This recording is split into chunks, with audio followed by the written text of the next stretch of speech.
commence tout de suite par du docu-fiction aux éditions Glénat, une série qui s'appelle Système solaire. Là, 2 tomes sont parus, Mars, la planète rouge, et tome 2, Jupiter. Donc c'est du docu-science-fiction. Voilà, exactement. Ouais, c'est ça. C'est un récit de science-fiction. On suit un équipage d'un vaisseau humain qui va sur la Lune et qui découvre un vaisseau extraterrestre craché. Il l'explore et il trouve un extraterrestre qui a survécu. Il est en espèce de stase, il le réveille et ils vont partir à la recherche des congénères survivants, peut-être. De cet extraterrestre qu'il prénomme Clark. Ouais. Et c'est l'occasion de parcourir toutes les planètes du système solaire.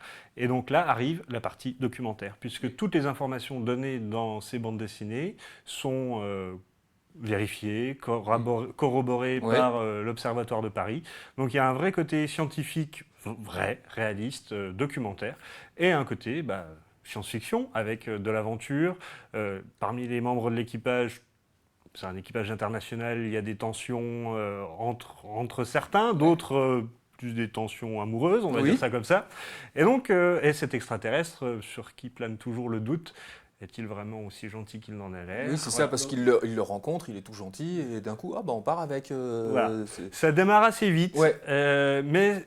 Voilà, pour une fois, je trouve que le côté science-fiction est vraiment réussi et pas juste un côté prétexte pour faire un documentaire. Oui, exactement. Là, le mélange des deux est très harmonieux et c'est franchement réussi. C'est une bonne série de bandes dessinées qui plaira à la fois aux amateurs de science-fiction parce qu'on a tous les ingrédients, l'extraterrestre, les aventures, les rebondissements.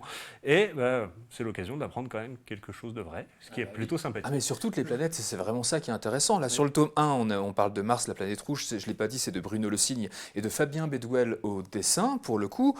Là, on va vraiment sur Mars, il se dépose sur Mars, et on a plein d'anecdotes, de contenus scientifiques qui enrichissent vraiment le récit de science-fiction, qui est vraiment très intéressant. Ouais. Voilà, comment Mars a été découvert, les particularités physiques, pourquoi il y a de l'eau, mais pas forcément de la vie, peut-être qu'il y en a eu. Enfin, tout est vraiment, on a un état des lieux, des découvertes scientifiques, astronomiques sur chaque planète en 2024. Voilà. Et le tome 2, évidemment... Jupiter, le berger des astéroïdes. Alors là, on est toujours de Bruno Le Signe, mais de Xavier Dujardin et Afif Khaled au dessin. Voilà.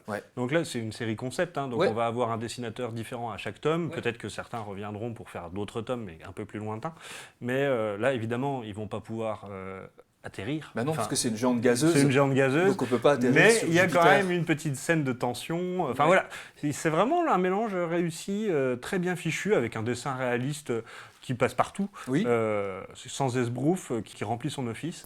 Et c'est très plaisant à lire. Ah oui, on a des panoramas cosmiques qui sont de toute beauté, de toute façon, dans les 2 albums, c'est vraiment visuellement, c'est vraiment très très chouette. Et c'est ça vraiment qui est intéressant dans cette série de Glénat avec le concours de l'Observatoire de Paris, comme tu l'avais dit, de nous faire découvrir notre système solaire d'une façon différente. Et c'est vraiment très agréable à lire et on apprend vraiment plein de choses. Donc il faut vraiment se jeter sur cette série qui vient de commencer, ça va aller assez vite, je pense, vu qu'il y a déjà les 2 tomes qui sont sortis. Il y a le 3e arrive en septembre, je crois, quelque chose comme ça. Donc c'est parfait. Donc ça s'appelle Système solaire, c'est aux éditions Glénat et ce sera en 8 tomes.